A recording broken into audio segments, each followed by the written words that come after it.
কোরবানি এমন একটি ইবাদত, যে ইবাদতে বিশেষভাবে আমাদের ইখলাস এবং নিষ্ঠার বিষয়টিকে গুরুত্বের সাথে দেখা আমাদের জন্য অপরিহার্য।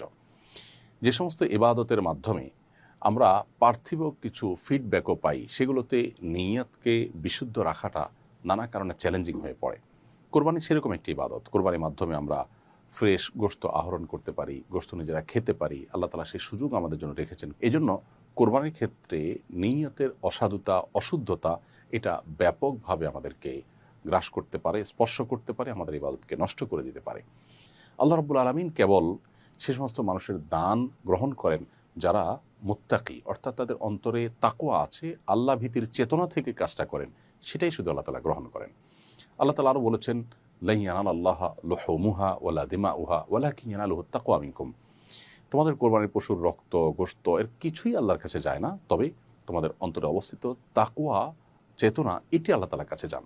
আজকাল লোক দেখানো কোরবানি, লৌকিকতার কোরবানি, প্রদর্শন ইচ্ছা থেকে কোরবানি, সামাজিক মর্যাদার প্রতিযোগিতার কোরবানি, সামাজিক মর্যাদা রক্ষার কোরবানি, মুখ রক্ষার কোরবানি, এই সমস্ত কোরবানি থেকে আল্লাহ আমাদের সবাইকে হেফাজত করুন এবং কোরবানি হোক শুধুই আল্লাহ সন্তুষ্টির আশায়। আল্লাহ আমাদের সবাইকে সেই তৌফিক দান করুন।